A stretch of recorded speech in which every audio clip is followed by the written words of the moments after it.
ladies and gentlemen, Gary Moore.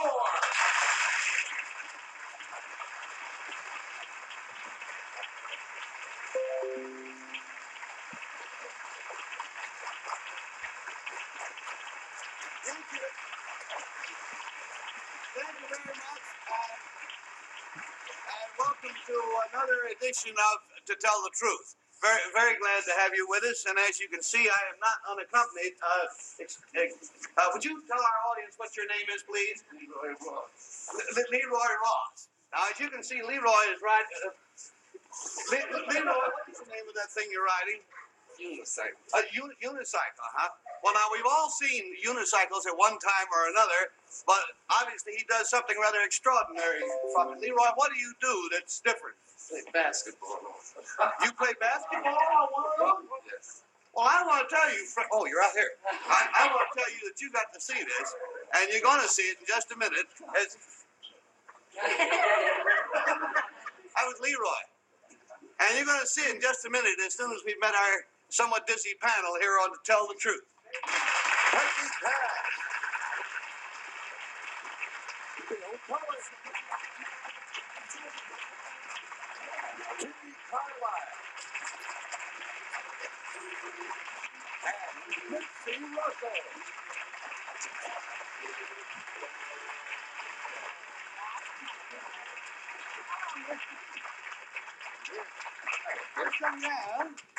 He would have brought a whole bike, but in New York there's only room to park one wheel at a time, so he'll only bring half of it. Nipsey, your fate is to always get stuck with a poem for our audience. I trust you have one today. A word of philosophy. Philosophy. Help a man when he is in trouble. Help him and never complain. Help him and he will remember you when he is in trouble again. Am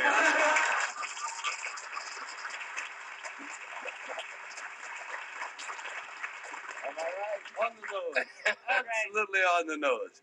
All righty. Now, let's follow up the gentleman you met earlier and meet another extraordinary basketball player.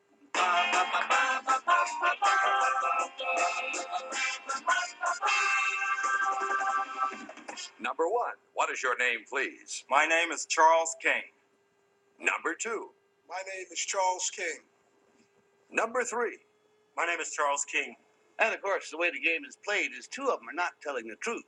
But one of them really is Charles King, and here is his fast-moving story. He says, I, Charles King, play basketball on a unicycle. As one of the founders of the King Charles Troop, I perform on a razzle-dazzle 10-man squad in what has to be the world's most unique basketball game. Here we are in action.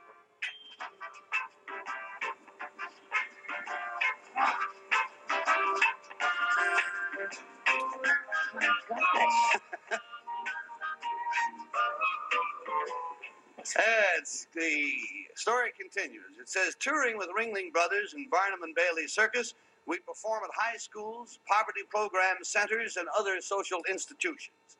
As to how we play ball while madly whirling and twisting on unicycles, well, why don't you stick around, because later on in the program, a couple of us will give you an in-person sample of our spectacular artistry. Signed, Charles King.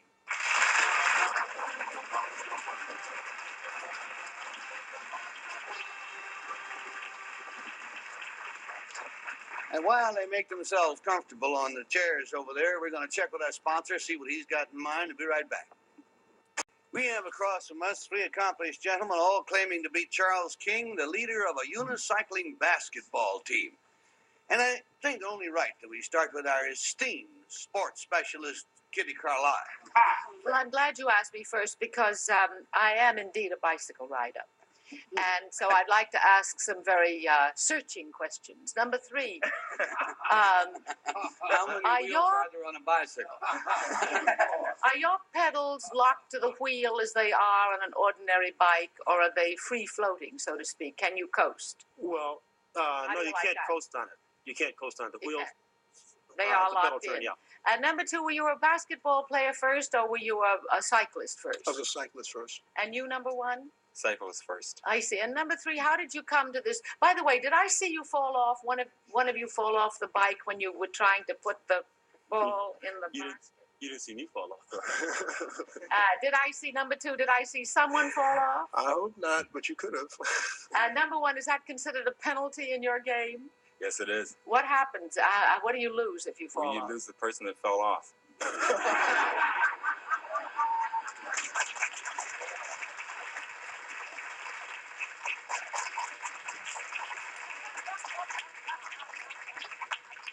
And if you lose 5 of them, it gets to be a very one-sided game. Let's go down to Peggy Cass, please.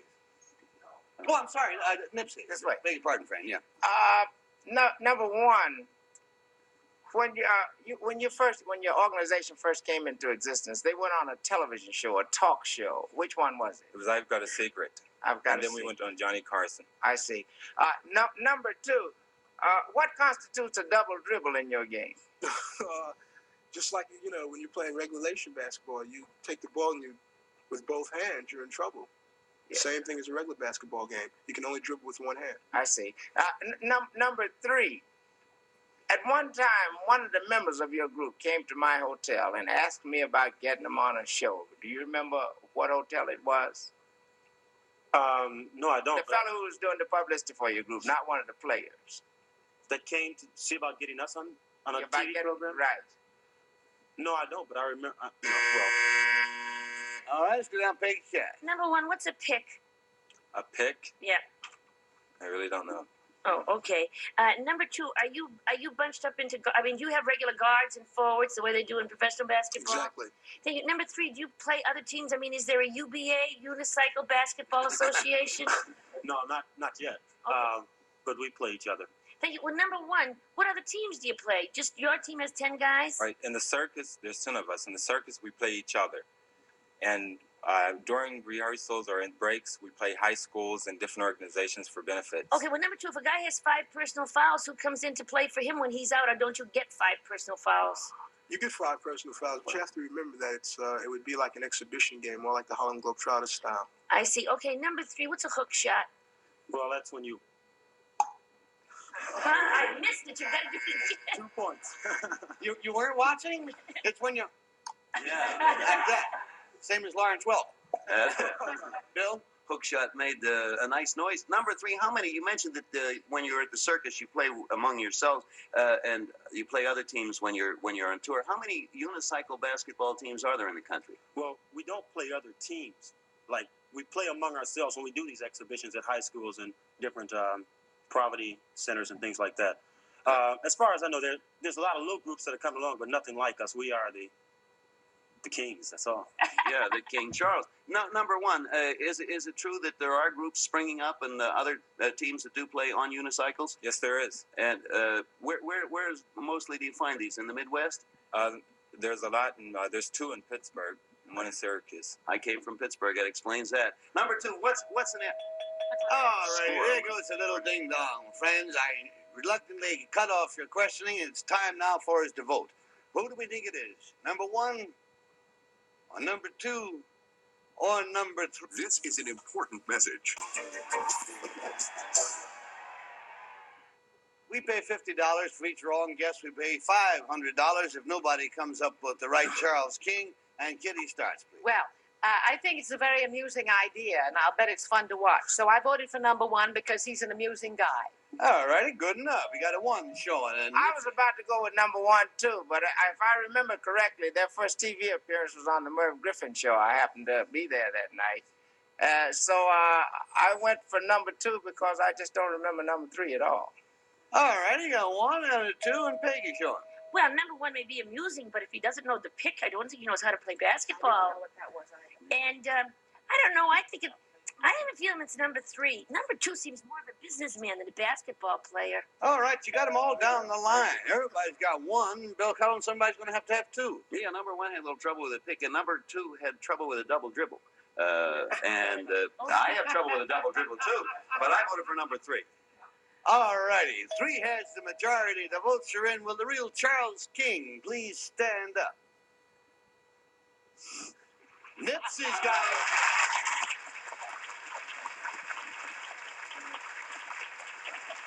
Yeah. Charles.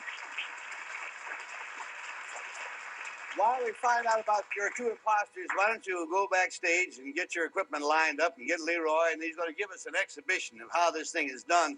But let's find out about number one. Number one, what is your real name? What do you do? My name is Howard Burton, and I'm a disc jockey for WSYR Radio in Syracuse, New York. Hey, good luck, man.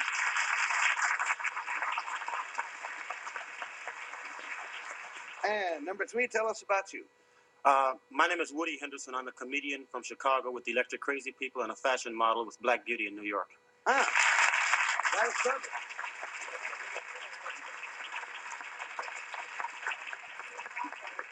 Well, now we are going to see this thing done, and of course, the regular scoring in real life is like it is in a basketball game.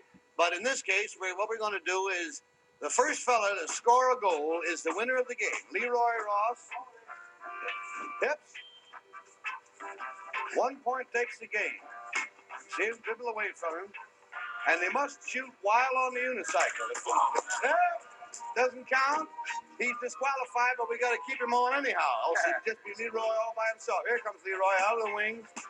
And, he's got a perfect shot there. There you go.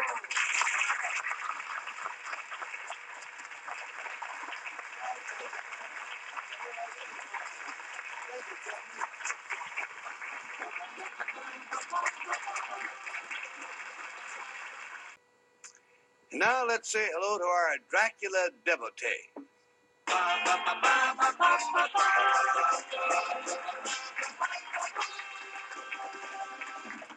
Number one, what is your name, please? My name is Leonard Wolf. Number two. My name is Leonard Wolf. Number three. My name is Leonard Wolf. Great name for the guy. Here is Leonard Wolf's blood-sucking saga. He says, I, Leonard Wolf, am the author of a book called A Dream of Dracula. In it, I tell of the historic Dracula, who is credited with the brutal murder of thousands, and of the famed Transylvania account of fiction and of films.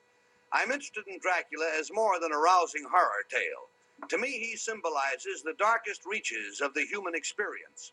From the blood-drinking Indian goddess Kali to the excesses of today's Hell's Angels, the impulse to foul deeds is part of man's subconscious. In the course of my research for my book, I managed to meet a modern-day Dracula, a young man who is turned on to human blood drinking and who finds victims willing and anxious to cooperate. Perhaps one of the reasons that Dracula is so fascinating to me is that I myself was born in Transylvania. Signed, Leonard Wolf.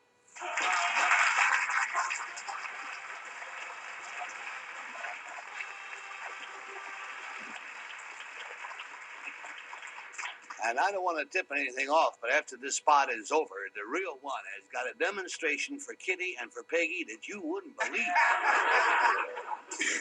Yeah. And let's start the questioning with Nipsey, please. My first question is to number two. Where do you find victims willing and eager to participate in this blood-sucking thing? I don't find them. It's the man I interviewed for the book. He finds them. Well, is he the sucker or the suckee? He is the sucker. I see. Number three.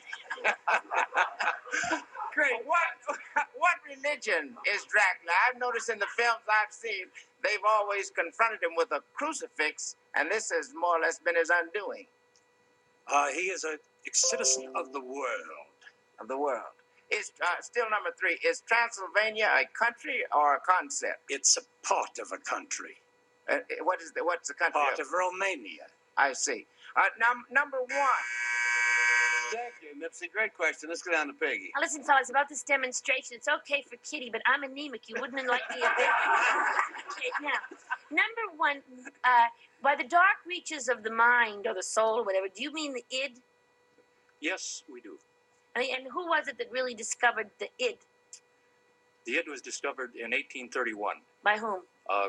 Well, it is part of Count Dracula, the author. Thank you. Now, number three, I don't like to disillusion you about this blood and everything, but the Hell's Angels drink beer. I mean, they're big beer drinkers. I don't think they drink blood. That is true. Well, then why do you think they are in the darkest reaches? I mean, what is... They drink. They have been known to do things that we cannot mention on the air. The unspeakable. Unspeakable things. Oh, my, can I see you later? Now, number 2, are you a psychologist? No, I am not. Thank you. Well, number 3, do you believe that every person in the world has these terrible, deep subconscious yearnings to do terrible things? Most people. Speak for yourself, John. Let's go to Bill Cullen, please. Yeah, I don't understand about the Hells Angels because I'm a typical red-blooded American boy, and I've done a lot of things that I wouldn't mention on the air. I think that goes for all of us, too. Or at least not described in detail. Number 2, you mentioned this fellow you interviewed was a fellow who actually drank human blood. Is that true? That's true. Is there no chance, number 2, that this fellow, whoever he might be, is putting you on? No chance at all. How did you, all right, I'll go to number 1, just to mix it up a little bit. How did you authenticate what he told you, number 1, the people who you interviewed? We found him, and they brought him in, and I was there at the time that it happened. Well, number 3, isn't drinking human blood from a live human being against the law? I'm not a lawyer. Well, I mean, aren't you have to get a ticket for that or something? Pull over to the curb. Fifth Avenue. Yeah, okay. That's, no, Kitty, you got a chance. Number 1, did your name Wolf lead you to this investigation? It sounds like it would have. Actually, I've been fascinated through old horror movies. I see. Number 2, I read a book about Dracula once, and there was a famous countess. I think she was Hungarian. Isn't Transylvania also partly in Hungary? Transylvania used to be in the Austro-Hungarian Empire. Thank you. It's now in Romania. May I ask you another question, number 2? Do you remember this countess from Transylvania who drank all these young girls' blood, and hundreds of young girls were found in her castle? Do you remember her name? Yes. What was it? Her name is Elizabeth Bathory. Thank you. Number 2, this modern day fellow, did he bring his victim in with him when you watched this happen? Or did he bring his blood in a glass? Number 3, I'm sorry. I'm sorry. Oh, forgive me. Did he bring it in a glass, or did he bring it like the cow? You know, he brought it in with him. Neither way. How did he do it? Room service. Oh, it's time for the bell to ring. But the bell rang, and that means no more questions. It is time now for them to vote and for you and I to decide what we think. Who do you like, number 1, or number 2, or number 3? And Nipsey, I see you got your ballot marked. I assume there are reasons. Yes. Number 3 is or should be a dramatic actor. He certainly has a marvelous quality for that. I just went for number 1 because he was the least involunteering his information, and for that reason I thought he might just be the most mysterious. All right, so you got a 1. Now we're going down to Peggy. Yeah, but number 1 didn't know anything about the id. He said it was discovered in 1836. He never mentioned Freud or anything, so I passed him by. I was going to vote for you, number 3, because I think you're really just terrific. But number 2 knew about Elizabeth Pathological, and so I voted for him. All right, you got 1 and 2. Bill Cullen. Yeah, well, I didn't vote for number 3 because he seemed to sound like a vampire, and I assumed if he were, he would hide it until he got us, in the call room service for a cup of blood or something like that. Anyway, number 1 is the all-American vampire. I didn't vote for him. I voted for number 2. All right, so you've got a 1, 2, 2. Kitty, how you going? Number 2 knew about Countess Bathory, and that is the lady. That's right. If you could call her a lady, and so I voted for him. All righty, that's the way it goes over here. The votes are in with the real Leonard Wolf. Please stand up, sir. It's number 1. No, it's number 2.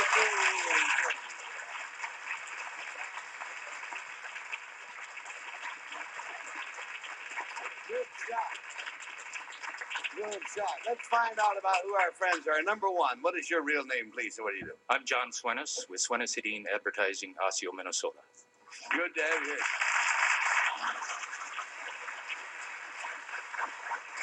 Number 3, you sounded like an Americanized Bela Lugosi. What is your real name? My real name is Alan Bach. I'm a placement manager for VIP Associates. Oh, right. Leonard. brought his. Oh yeah, how did you, Leonard? How did you actually authenticate the fellow who drank blood? Did you see this happen? He did it before my eyes. With a human being? With a human being. From where? Through the neck. Pardon? The neck? From the arm. From the arm. Oh, wow. That was not even. He can take it. He can take it from the neck, and he does. Well, I think I've heard about as much as I want to hear, and I thank you very much, Leonard. I appreciate you being here, gentlemen.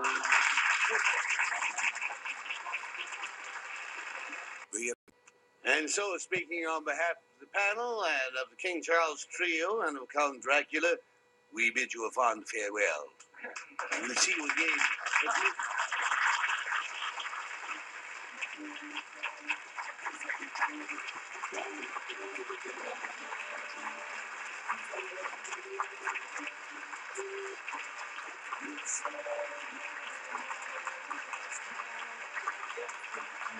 This is Bill Wendell speaking for To Tell the Truth, a Mark Goodman, Bill Tuck production.